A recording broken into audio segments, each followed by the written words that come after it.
Hey, it's April. I'm the founder of the Love and Loss Project, creator of the Baby Loss Survival Guide, and a private practice MSW therapist.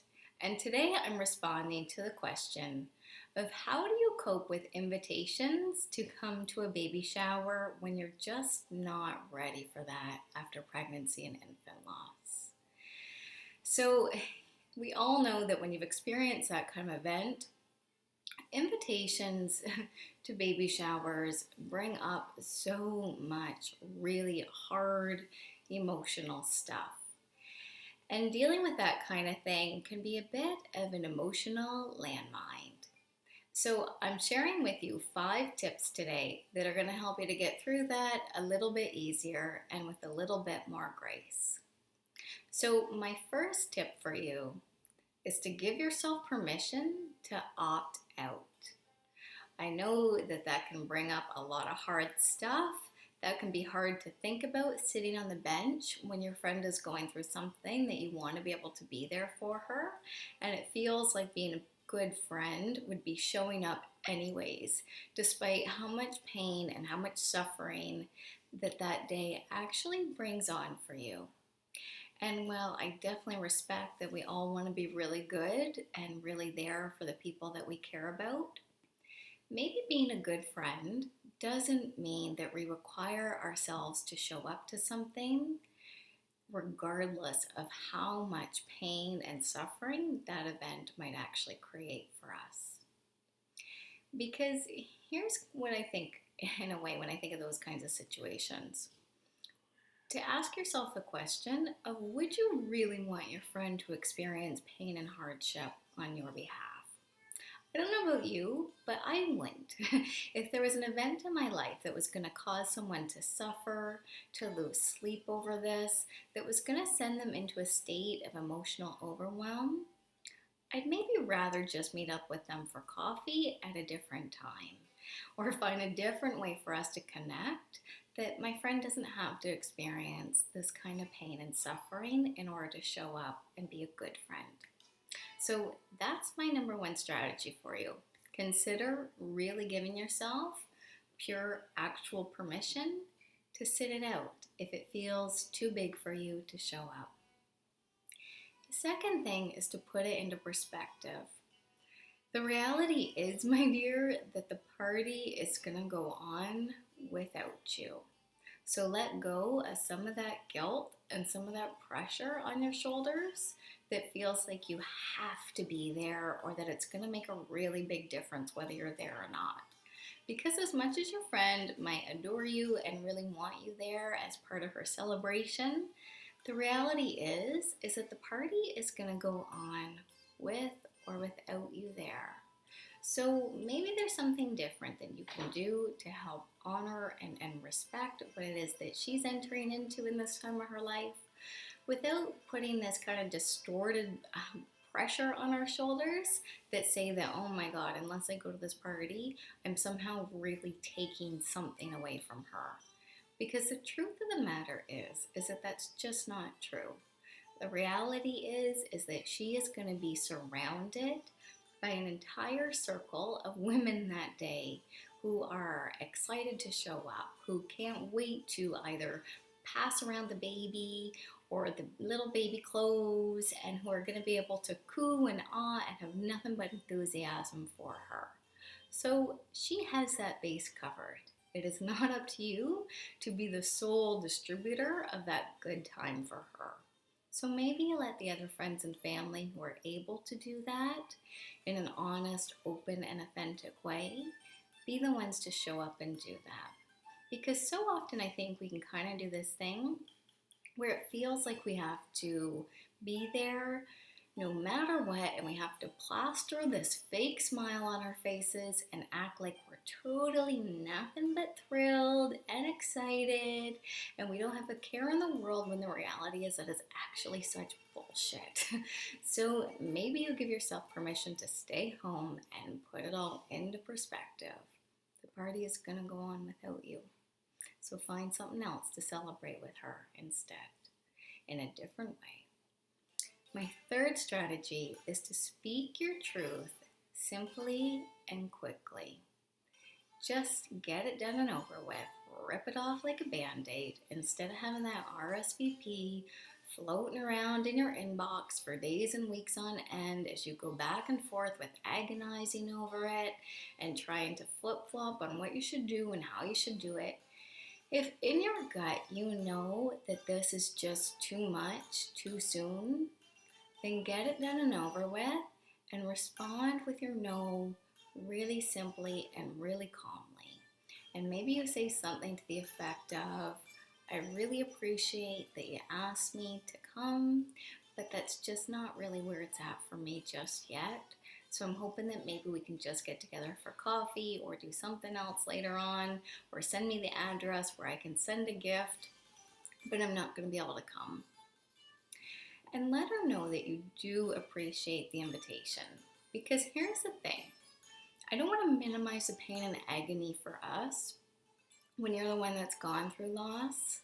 But the reality is that this is also uncharted territory and difficult stuff for your friends too.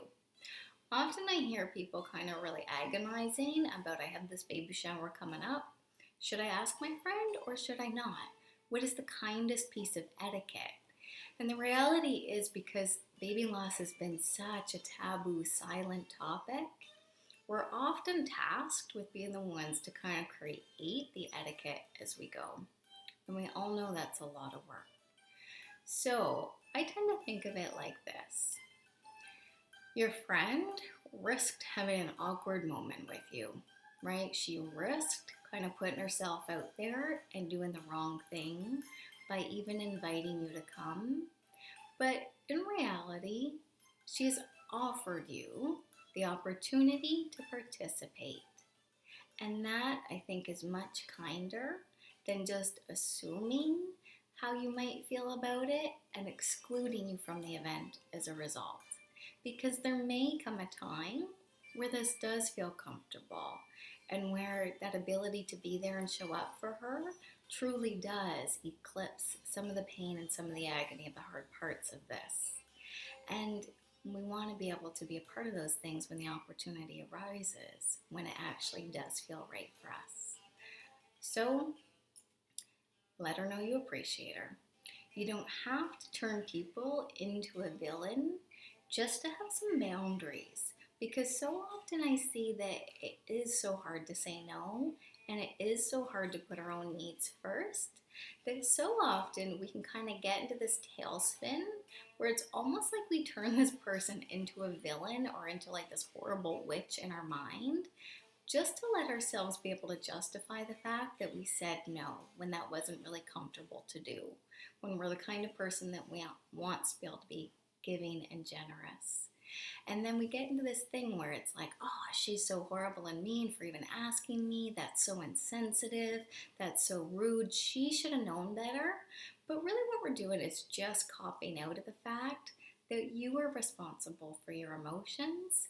You are responsible for your own boundaries and how you feel. So don't delegate that to her and target all of that rage against her for extending this invitation to you, when the reality is potentially all she's done in that moment is let you be the one to really decide what is comfortable for you and what is not, instead of risking making that decision for you and possibly guessing wrong.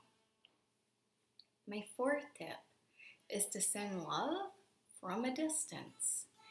Your support for your friend can take lots of different forms, but so often we have that one kind of traditional form of that one social expectation that we feel like it should look like showing up at the shower with some balloons and some gifts and the cupcakes and the whole 9 yards.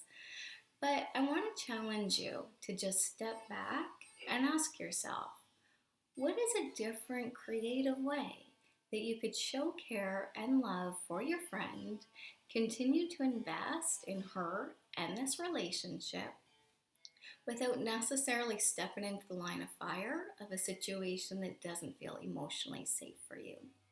So for me, there was times when even the idea of one going to the shower was way too difficult, but the idea of even sending kind of the traditional outfit or baby toy kind of gift also was way too difficult for me. There was no way I could emotionally handle the idea of going to Babies R Us and shopping for a little one who wasn't mine at that time. And it's funny, right? Because even as we kind of let ourselves go there, even for me, it brings up that feeling of kind of guilt and like, I'd like to be able to do that.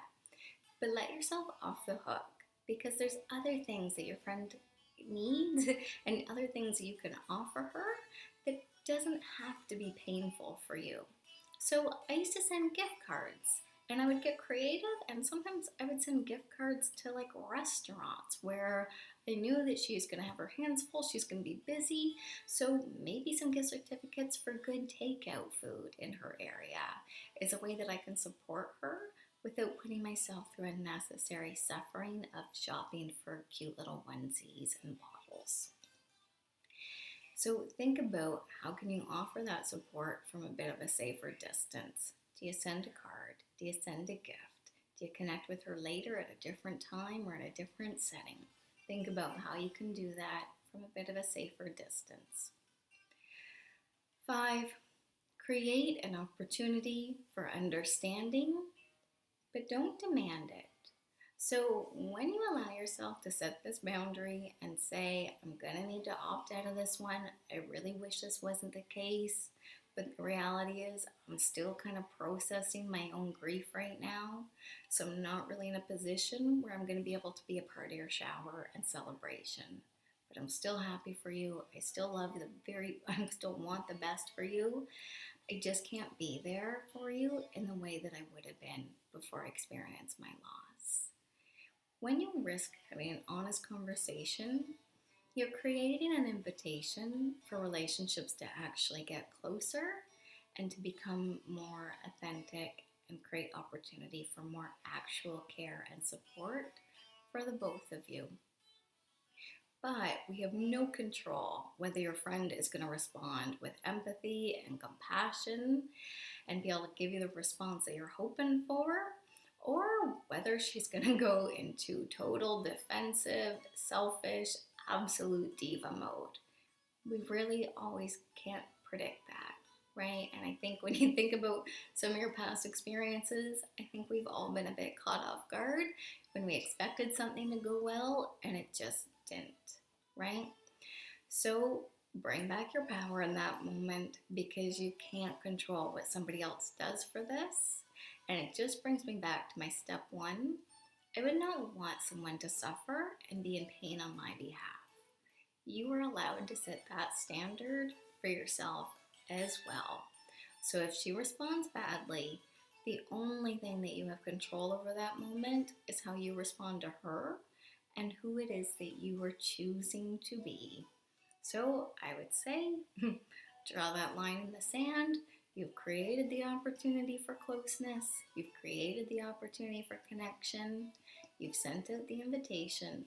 But if she's not able to pick that up, then you let it be there for the time being. Don't engage in some kind of awful power struggle or bitter fight. So those are my 5 strategies for you. If you found those useful, let me know which one you're possibly going to think about putting into action. And please help me on my mission of breaking the silence and isolation surrounding baby loss, and share this video with someone else who may need it too. All right, so thanks so much. You can also come to lovelossproject.com for more free tools, resources, and strategies to help you navigate life after loss. I'll see you there. Take care.